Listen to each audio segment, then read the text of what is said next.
पिछला जन्म आपका कैसा रहा अगर आप ये जानना चाहते हैं, या पिछले जन्म में कर्म कैसे रहे आप ये जानना चाहते हैं, तो दो तरीकों से आप ये जान सकते हैं। पहला तरीका तो ये है कि आप अपने जीवन में दुखों को देखें कि जीवन में कितने दुख हैं आपके, और दुख में भी तीन प्रकार के दुख जरूर देखें। पहला तो ये कि शरीर में कितने रोग हैं, कितनी बार अस्पताल जाना पड़ता है, दिन में कितनी बार आप दवाइयां खाते हो।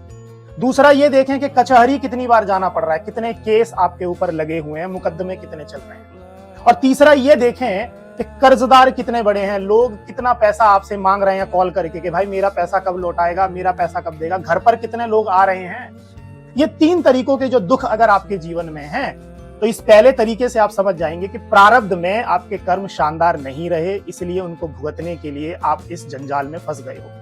और अगर पहले तरीके में तीनों में से कोई भी दुख नहीं है, शरीर बिल्कुल शानदार है, कोई केस नहीं चल रहा है, कोई कर्जा नहीं है, शानदार जीवन चल रहा है, तो इसका मतलब यह है कि आपका जो प्रारब्ध था वो बड़ा शानदार रहा। श्रीमद् भगवत पुराण आप पढ़ें, कपिल देव महाराज का जो संवाद है अपनी माँ से वो पढ़ें, वो यही कह रहे हैं कि मनुष्य को जितने दुख हैं वो उसके प्रारब्ध के कर्मों की वजह से ही मिल रहे हैं। तो आपके कर्म खराब रहे, उनको भुगतने के लिए आपको कर्जा हो गया, मुकदमे लग रहे हैं, बीमारी हो गई। दूसरा तरीका क्या है? दूसरा तरीका यह है कि आप अपने कर्मों को देखें, आप कैसे कर्म कर रहे हैं इस जीवन में। आप होश में होते हुए आप कैसे कर्म कर रहे हैं, होश में कहीं आप गैर स्त्री प्रसंग तो नहीं कर रहे हैं, होश में चेतन अवस्था की बात कर रहा हूं, समझ में आंखें खोलकर जो कर्म आप कर रहे हैं। आपके जो एम्प्लॉय हैं, मजदूर लोग हैं, उनको दुख तो नहीं दे रहे हैं आप, कहीं उनकी पगार तो नहीं काट रहे हैं, उनको परेशान तो नहीं कर रहे हैं आप, किसी को मानसिक रूप से परेशान तो नहीं कर रहे हैं, कोई हताश कोई निराश तो वो नहीं हो रहा है आपकी वजह से, शारीरिक कष्ट तो नहीं दे रहे हैं आप किसी को।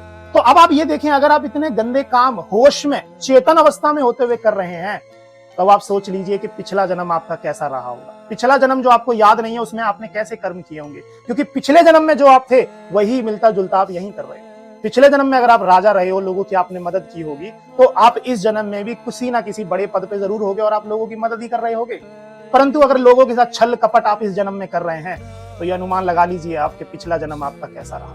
और इस जन्म में भी आप गलत काम कर रहे हैं, तो अगला जन्म आप देख लेना कैसा रहेगा आप। तो मेरे दोस्त, आप अब कुतर्क करते हुए ये कहेंगे कि कितने लोग तो बुरा कर रहे हैं, लोगों का पैसा लेके भाग गए हैं, उनका जीवन भी तो बड़ा शानदार चल रहा है।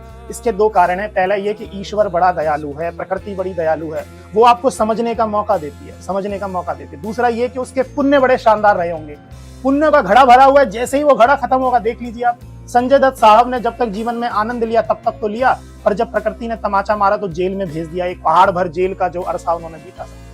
आप कहते हैं सलमान खान साहब तो इतना शानदार जीवन जी रहे हैं, आप उस चकाचौंध को देखकर बोल रहे हैं। व्यक्तिगत तौर से अगर आप सलमान खान साहब को जानेंगे तो आपको पता लगेगा कि सलमान खान साहब का दुख तो मुझसे भी बड़ा है। यहाँ पर हर कोई परेशान है, यहाँ पे हर कोई अपने कर्मों को भोग रहा है। इसलिए इस जन्म में शानदार काम करें, लोगों को परेशान ना करें, मानसिक रूप से, शारीरिक रूप से। अगर आप मालिक हैं तो अपने एम्प्लॉइज की पगार समय पे दे दें, मजदूरों को खुश करें, लोगों को खुश करें, ताकि वो आपसे मिलें तो उनका दिन बन जाए। अदरवाइज आपका फिर अगला जो जन्म है वो शानदार नहीं होने वाला है। अगला जन्म फिर कष्टों में मिलेगा आपको, विश्वास मानिए।